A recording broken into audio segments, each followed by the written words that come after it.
We are doing things a little bit differently for this sort of week's Women Rock. And I have invited, well, we actually spoke about um, how we wanted to discuss this topic. And Kelly, who I will introduce very soon, we got speaking about something that she's recently gone through. And I really wanted to invite her on to speak about it, not only for us and to help other people, but I think it's something that she also really wants to speak about. As we wanted to do a live Women Rock episode this week, talk about bipolar. So, Kelly, would you like to introduce yourself to our Women Rock audience? Yeah, so hey team. So my name's Kelly. I've been with SR2 since October last year, and I've recently gone through a bipolar diagnosis myself after years of battling with what the hell is wrong with me. So that's a little bit about me. Amazing. If I feel like, I don't know why, I just feel like that we might cry. No, Let's honestly, try not and do that. let's try not to do that. No. Let's try not to cry. This is going to be positive. This is going to be informational. That's not the right word. It's going to be Informative. educational, informative, educational, real. Obviously, I'm super passionate about neurodiversity. I've got ADHD, and dyslexia is something that I'm really passionate about. My partner's dyslexic, ADD. We're having a child. I mean, that child's going to be one special unicorn. Special. But neurodiversity, I think ADHD at the moment is really, really being highlighted. Which, look, every form of neurodiversity is needs to be spoken about, but I think bipolar is one that's just not spoken about at all. So let's dig in, Cal. So how do you feel when you first received your bipolar disorder diagnosis? Were you surprised, or did it sort of confirm the suspicions you already had about your mental health and your sort of that neurodiversity that you had? Were you surprised? Yeah, so instantly, like the psychiatrist, when he told me, he said to me, he was like, "You look like I've just told you something really bad." I think for me, what's interesting is I was actually diagnosed with ADHD in February, misdiagnosed, should I say, after an ongoing sort of being put through to ADHD referral. And the only way that I can describe it is when I got diagnosed with the ADHD, my gut just went, that's not it. You know full well that's not it. And I think I went through with the ADHD diagnosis because deep down, I think I seen it as more acceptable to be ADHD than bipolar. So when he told me, yeah, I was surprised, and I said my instant reaction was, "But how do you know? Like, Yeah. how do you actually know?" And that's what I asked him. What was his answer? He said, "Because your life has gone in cycles." So there's sort of there's like there was a 7-year cycle between my last manic episode and my most recent manic episode. The way that I spoke about things in terms of feelings, so feelings when I'm manic, feelings when I'm depressive, and how they're both not at the same time, essentially. Okay. But the diagnosis overall process that is out there has to change. It has to change. I completely agree that it has to change, but obviously I haven't gone through a bipolar diagnosis, but being misdiagnosed is, yeah, it's not cool, and yeah, something that we definitely don't want to happen. What needs to change from your perspective? So from my experience, so I actually got diagnosed with depression when I was 17, and I got put on antidepressants. And it wasn't until I seen the private psychiatrist that he said to me, did you go manic? And I thought back and I was like 5 a.m. wake ups, 4 hours sleep, excessive overactivity with exercising. And I thought, yeah, I did. But I didn't realize it until picking it apart with the psychiatrist. And then if I think back to my ADHD diagnosis, I said when I was going through the process of the ADHD diagnosis, I said, "Do you think it could be something else?" Mm. And he said, "I'm not sure because you're here for an ADHD diagnosis." And I thought to myself, but you're putting me in a box, assessing me for one thing when you're supposed to be the medical professional who's supposed to triage a multiple number of things that it could potentially be. But Yeah. instead, it was a tick list of questions. Are you ADHD? Yes or no? And the only way that I managed to get my diagnosis in the end was by going private. After that gut feeling of something not being right, when they told me I had the ADHD, I just had a gut feeling. I can't describe it. I just thought, Kel, that's not it. So it wasn't until I went and paid for the private psychiatrist that I then got obviously the diagnosis that I needed. And he literally turned around to me and he said, "You're lucky to be alive." Like he Oh said, my for God. the extent of what I've been through in my life in terms of the cycles. But for me, instantly in that moment, I thought to myself, what about the people that can't afford this? Yeah. It's shocking. So bad. Absolutely shocking. Like so bad. What, obviously you've talked some about like the signs and symptoms that sort of led you to seek that diagnosis, but how did these sort of symptoms manifest in your day-to-day life now? My gosh. Obviously with bipolar, there is obviously the manic episodes, and then there's the severe depressive episodes. So essentially, bipolar is a mental health illness that is characterized by those two extreme mood swings. So you struggle to find state stability in between, basically, which is obviously what the medication tries to help with. But I think on a day-to-day basis, when I'm manic or elevated mood, shall we say, or hypermanic, because there's actually there's two types of mania. You've got hypomania and then severe mania. You feel important, you feel like you should be in all these positions of power. I don't sleep. Do you remember me and you saying when I moved to London and you were like, "You're not sleeping. You are Yeah, not I was sleeping. like, What is you going need to get a sleep routine, girl. Literally, and no matter what I did, I was not sleeping. So sleep is a massive one. On a work front, when I'm manic, it might be amazing because I'll get through loads, but what you'll find is like I'll cut corners or my attention to detail won't be there because I'm so the only way I can describe it is you feel like a firework, and it's like in your tummy you've had 10 cups of coffee. Do you remember what I was like with coffee when I Yeah, first moved as well? But yeah. I was obviously like, you I drink think you more shouldn't drink that. coffee, literally. But you drink more coffee because that feeling is quite addictive. Like the feeling of being manic, this feeling of being like this superwoman, like Yeah. this like constantly chasing that feeling. Um, so that's kind of mania. And then obviously on the depressive side, I feel like obviously depression's a lot more common. But how that would manifest in your day-to-day life would be struggle to do things that you love, sleeping loads, struggling for that get up and go, that motivation, perhaps like snappiness or not appearing as like, just as yourself and going quite inside yourself. What do you think? Obviously, again, you can't ever force someone to tell you about any sort of mental health, any sort of neurodiversity issues. And I'm coming at that from not only a human being, but also an employer. Like, we can't force people, it's up to them. Obviously, we ask and we want to support people, but you don't have to disclose this information.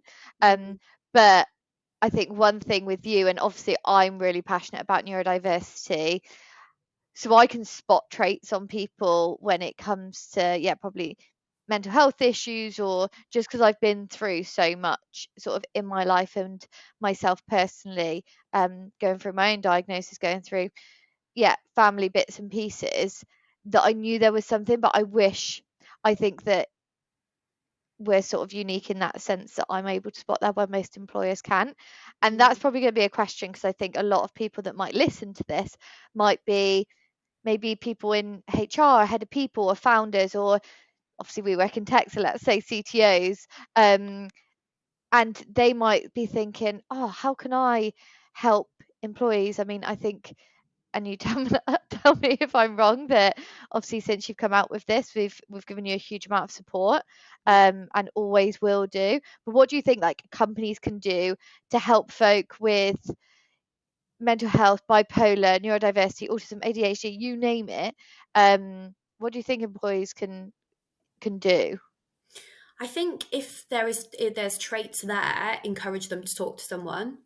So whether that be a therapist that can obviously help identify those traits or pick apart their feelings, so that they can, perhaps go down the diagnosis route if there is something there. But I think it's a case of encouraging employees to track their moods, and also you obviously having responsibility as a manager to also notice if there are trends in the moods and if there's something not quite right there. But I think it all comes down as well to the individual. Like you have to do it for you. Like Yeah. people know, like if there's a gut feel about whether something isn't quite right, or whether they're sort of living a lie, is the way that I would call it. Like for me, I felt like I had to come to you guys because I knew that I wasn't being true to myself if I didn't obviously tell Charles, and obviously get that support in turn. But you've got to do it for yourself. And I think as an employer, it's obviously your duty of care to spot whether there are sort of trends in people's moods, and whether there are cycles, or whether, you're giving that employee the tools and the facilities to help them do that. So me and Gracie's a prime example. Like, Gracie's amazing with helping me spot my moods as well, and perhaps obviously turn into somebody internally, like getting a buddy system who can obviously help that person then track those moods, which obviously then leads to them being able to spot whether something's quite right or not quite right. Good tips.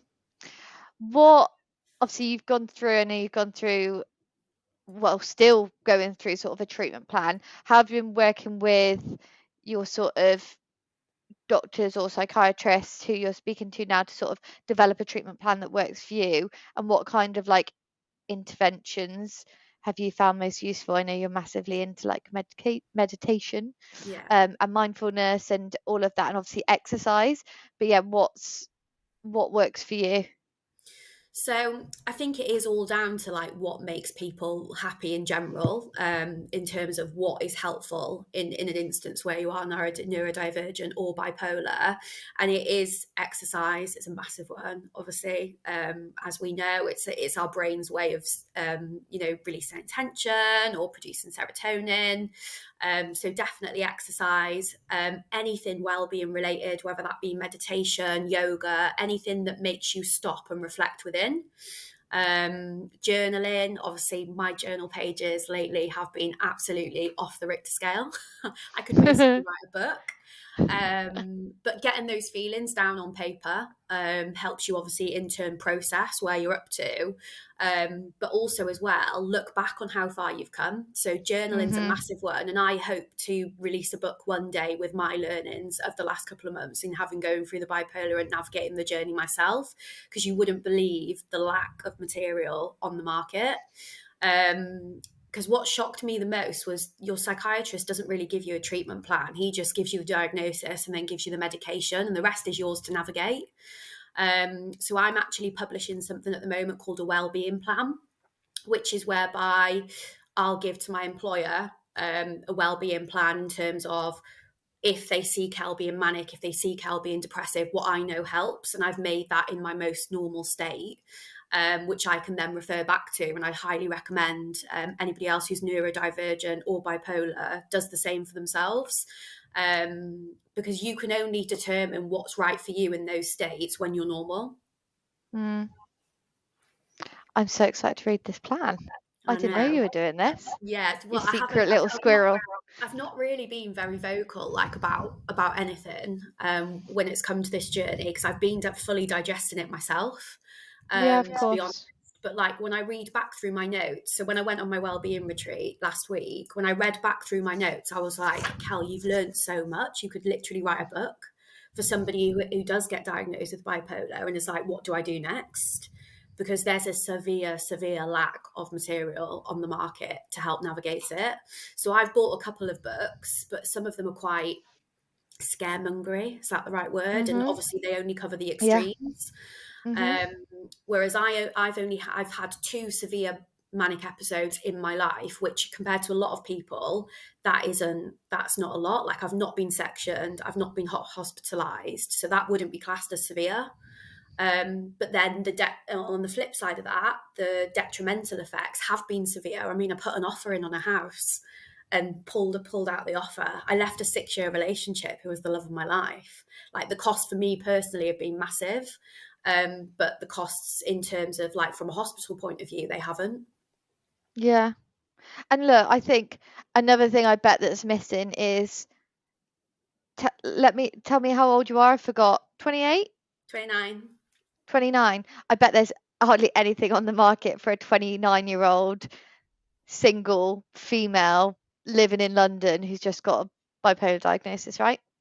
Yeah, Like that, no way. I was doing some research on ADHD and pregnancy because it has been a whole other ball game. My ADHD, just of course, you just got so many different hormones and just how everything to do with ADHD and neurodiversity and but everything is so focused on hormones. Like yeah, it's it's massive. crazy. So my brain has just been absolutely cuckoo, to be honest. Um, yeah, you wouldn't believe the amount. I think I could have bought 5 different prams because like, which one do I need? Which one do I need? There's Literally. so much. There's so much of everything. Everything's so overwhelming that you just go into such a state of just complete overwhelmness that I've then just gone, I'm not getting any of it. I just can't face buying stuff at the moment because it's just too overwhelming. So I'm just hoping that someone else is going to buy it all for me and I can just 100%. have it delivered. Well, But yeah, no, I think yeah, it's bonkers. Like, and with mania, so you have the same in terms of the buy-in, the spending. So I spent thousands of pounds on my manic episode in the summer, like a ridiculous amount of money. And that's the thing, is that you can end up in that cycle. But obviously, you should be doing a well-being plan now for yourself as well with your yeah. ADHD. Well, need to come to you, honey, to help me, don't I? Um, what about stigma and misconceptions? Like, since obviously I know it's quite new since you've got your diagnosis, but have you faced any stigma or sort of misconceptions about bipolar disorder, and how do you wish that people understood the condition better? And I know this will probably evolve a little bit more because it's quite Yeah. new for you, but I think yeah, there is still a stigma around everything to do with mental health and neurodiversity. I think we're getting a lot better, but over to you. Yeah. So stigma wise, this is, as you know, this is why we're doing the interview. Because I felt that there was a stigma around bipolar, and hence why I wouldn't go forward to get that official diagnosis. And I felt like ADHD was more acceptable. But there is a massive stigma around more psychotic mental health illnesses like bipolar, for sure. I think that, as what I've experienced, something that I've really struggled with is telling those friends that maybe aren't as close to me, who might not necessarily see the traits. And they're like, no, what do you mean? You're fine. And that's really dangerous with bipolar, because there are periods in your life where you will think you're cured, um, and you're not, and then stop taking medication and things like that. And that's when, it can trigger the mania and it can trigger the depressive episodes. So it's Mm. so important that, I think, as a friend and things, you do listen and you do be there as a support. And if someone tells you that they have got something like bipolar, it's not a case of, oh, I'm just, I'm trying to find something, a solution that's wrong with me. It's not that at all. It's because you've had a professional diagnosis, and it's also that you've accepted it yourself. But I think in terms of employers as well, I think that, just like what we do, promoting that, it's fine, and that it is okay to have sort of conditions like bipolar. There's often now something, in the ADD, ADHD, bipolar space, that, like, there isn't a lot of people that haven't got something. Yeah. So it's a case of helping employees make them realise that it is okay. And you can live a normal life, because I think the more normal you try to be around situations like this, the better stability that you'll provide yourself in terms of life. Have you told your parents? Yes. And how, the reason why I asked this question is obviously my parents grew up with 2 daughters that were diagnosed fairly young. But if I speak to some people that are my friends, or some of my, let's just say my uncle, for example. My uncle's been a bus driver his whole career. He's not on social media. He knows nothing about neurodiversity, and he doesn't understand it Yeah. because it, it's just, obviously it's so publicized now, it's so spoken about and celebrated or not celebrated or stigmatized, and that just doesn't understand it. So I think there is a huge, obviously we know there's already a generation gap with a lot of things, but I definitely think when it comes to this, but how, if you don't mind me asking, like Yeah, of course. how did your parents sort of, what was their response or reaction? Yeah, just denial, I think. So mum sort of instantly went into catastrophe mode and was like, have I failed you? Have I failed her? And if I'm completely transparent, very raw of me to share this, but they have failed me, because I feel like they deep down always knew throughout my childhood that there was something wasn't quite right. And they just chose to be in denial about it, take the shield, not explore it. Which is why it's even more important that you recognize in yourself if something isn't okay. Mm. Because I've done so much research on how you can identify bipolar earlier, and the way that it displays in teenagers is random outbursts of anger, which I have multiple of throughout my school years, and also metabolic. So they say that anybody who has a neurodivergent disorder has something wrong with their metabolism, whether that be it's too fast or it's too slow, which I learned from a podcast. And I had a light bulb moment. I was like, oh my God, I went to the doctors 4 or 5 times as a child because I couldn't put on weight. Wow. And I literally went to the doctors 4 or 5 times, just a fast metabolism, just a fast metabolism. But doctors need to know this information, because I could have got diagnosed way back when and Yeah, of never have had all course. these, lost what I've lost, but also, gained what I've gained. Yeah. But yeah, so my parents were very much in denial, acceptance, like they've got this sort of own things going on. So support is limited from them. My dad's definitely like, oh, right, okay, move on. It just doesn't get spoken about. And I think, I know you said about they failed you, which is, yeah, obviously, like you said, super raw, and to even take that on, and to handle that, and to have that, yeah, to say that, but also by the health system as well. Like you said, you could have got diagnosed when you were little, and things could have been so different. And I'm not saying that you're unhappy with your life, or anything. Like, you've achieved incredible things, and you're an awesome human being, but it didn't need to get to those sort of manic episodes, like you said, maybe yeah, buying a house and then pulling out. Just so many things could be avoided if, like you said, probably coming all the way back to the start, what you just said.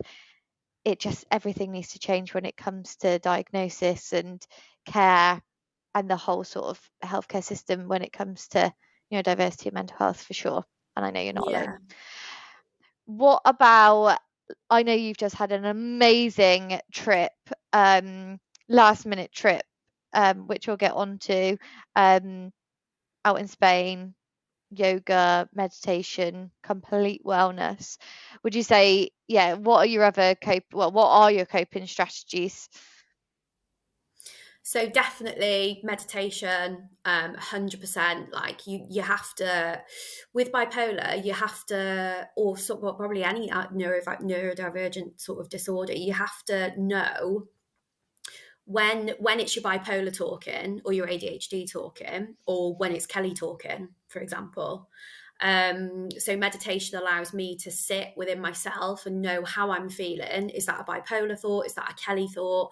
And really hone in on that. Um, Journaling, 100%. Like I said, I can't tell you how much I've written. It's probably embarrassing, but No. it's like a book or a personal journal. But for me, it's a way of obviously tracking my lessons, so that I can obviously long term find ways and strategies to help others. So journaling, meditation, exercise is massive. The only thing I struggle with exercise now, which is obviously really interesting, the medication that I'm on, where it blocks the serotonin off to stop manic episodes, I don't feel the benefits of exercise.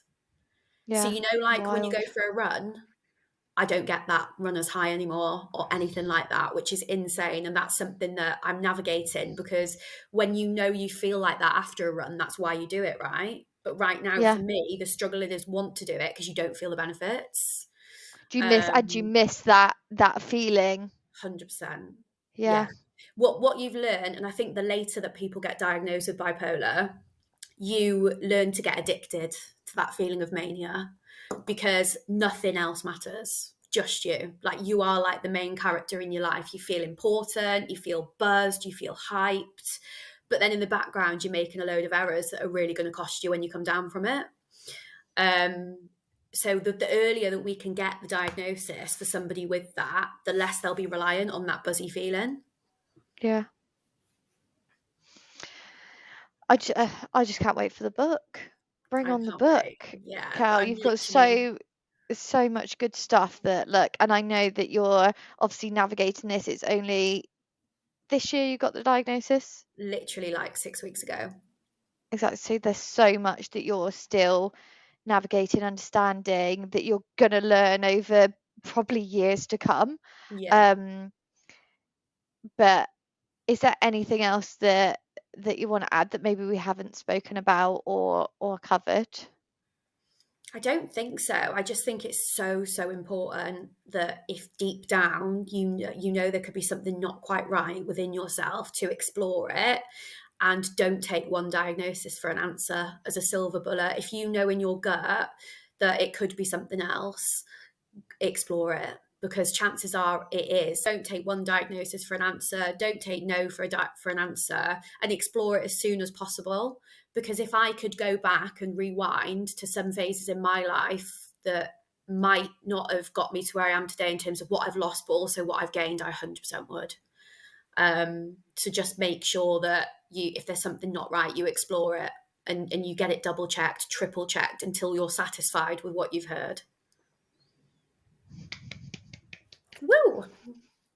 That was, yeah, thank you so much for sharing that. Like, I even learned, and it's not something I'm very in the know about bipolar. It's not, and obviously you're the only person that I do know that has got it. Obviously other people might, but not have shared it, or might not even have got the diagnosis or followed that through. But I really hope that this helps some people. It might help family, friends of people that have got the disorder, hopefully employers. But I'm sure, and you say if not, that Kel's inbox is always open to ask any questions. 100%. Um, and we're gonna obviously continue to support you.